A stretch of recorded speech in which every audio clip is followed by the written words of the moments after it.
Bonjour les amis, fans de l'Olympique Lyonnais, bienvenue dans cette vidéo consacrée à l'OL qui, vous le voyez, va faire appel des sanctions de la DNCG et comparaîtra devant la commission le 10 janvier. C'est un article de l'équipe. Hugo Guimet, vous savez, toujours extrêmement bien informé. On va voir un petit peu ce qui a changé depuis notre passage, je crois, début novembre. On a déjà fait quelques ventes de joueurs. Visiblement, c'est ce qui est dit dans l'article, d'autres vont suivre.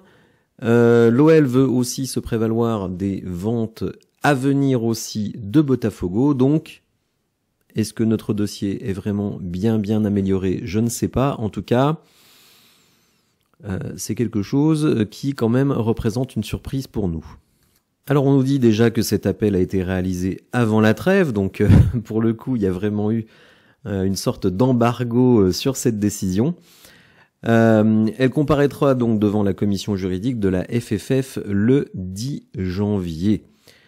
Alors, entendu parmi les premiers clubs le 15 novembre, donc voilà, c'est ce que je disais, début novembre, mi-novembre on va dire, l'OL a été sanctionné, donc interdiction de recrutement, relégation à titre conservatoire en Ligue 2. On nous dit que normalement les décisions sont formalisées dans les 48 heures de la comparution devant l'instance, alors que l'OL a dû attendre un mois, ce qui a pas mal agacé en interne. Et du coup, là, l'OL a décidé de faire appel. Passera donc vendredi prochain, le 10, donc ça va arriver très vite. On va suivre ça évidemment avec beaucoup d'intérêt parce que si on pouvait faire un vrai mercato cet hiver, évidemment ça changerait quand même beaucoup la donne, puisqu'on a quand même pu identifier, et notamment hier, qu'il y a quand même un certain nombre de postes où on est en difficulté. Ça nous permet aussi de transférer des joueurs assez importants, mais de les remplacer par d'autres joueurs d'égale valeur ou meilleurs. Alors Hugo Guimet précise que non seulement il y a des ventes de joueurs en cours, des ventes de joueurs imminentes, mais qu'il y a aussi des rentrées d'argent relativement importantes. Ainsi, une injection de liquidité de 100 millions promise avant l'introduction d'Eagle à la bourse américaine. Donc ça, c'est quand même très important, dont 80 millions ont déjà été versés en décembre et début janvier selon la direction. En fait, ça démontre que John Textor est très confiant par rapport à son introduction en bourse, puisque visiblement, la direction a avancé l'argent, donc à hauteur de 80 millions, en étant certain que les 100 millions seraient levés à l'introduction en bourse.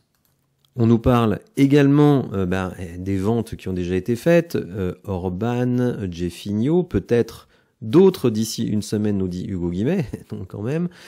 Je pense que dans les quelques jours qui viennent, il va se passer des choses. Et évidemment, les ventes potentielles importantes de Botafogo. Igor Jesus, ça on le savait, c'était dans les tuyaux. Paraît-il qu'il y aurait déjà une offre de 25 à 30 millions sur Igor Jesus. Et Luis Enrique, qui lui veut impérativement quitter Botafogo.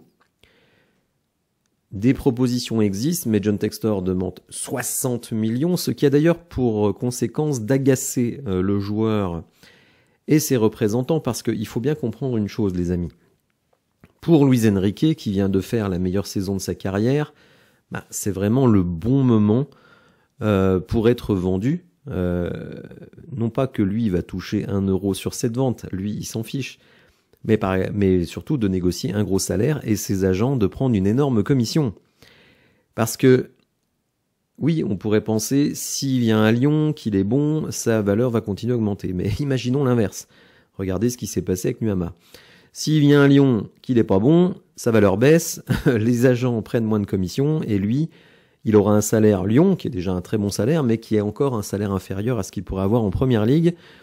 Donc en fait, les agents sont un peu agacés parce qu'ils disent Textor demande 60 millions, ce qui refroidit les clubs intéressés même en première ligue, alors que s'il demandait 30, 35, 40, nous, on pourrait obtenir notre transfert vers la première ligue. Donc vous voyez un petit peu le petit problème. D'autres choses évidemment qui vont être mis en avant la réduction de la masse salariale, déjà avec le départ d'Anthony Lopez, et les contrats qui expirent, notamment Lacazette et Tagliafico, mais ça, bon, ça comptera quand même plutôt pour l'exercice prochain. Alors voilà pour la news, les amis. Je ne sais pas trop quoi penser de cet appel parce que, ok, il y a des injections de liquidité. Si on passe le 10, il faudrait vraiment qu'il y ait genre 4 ventes qui aient été faites d'ici vendredi prochain, c'est-à-dire 2 ventes Olympique Lyonnais, genre Cacré et Nuama, ou Cacré et Benrahma, ou Benrahma et Nuama, et que Igor Jesus et Luis Enrique aient également été vendus. Ça paraît quand même un peu short. Alors peut-être qu'on peut présenter des lettres d'intention, etc., etc. Donc je n'ai franchement aucune idée sur savoir si cet appel peut produire des effets positifs pour l'OL, c'est-à-dire en gros une levée totale ou partielle des sanctions. N'hésitez pas, les amis, à me dire ce que vous pensez dans les commentaires. Si vous avez apprécié la vidéo, n'hésitez pas à la liker, à vous abonner à la chaîne, et je vous dis à bientôt pour de nouvelles infos. Merci, au revoir.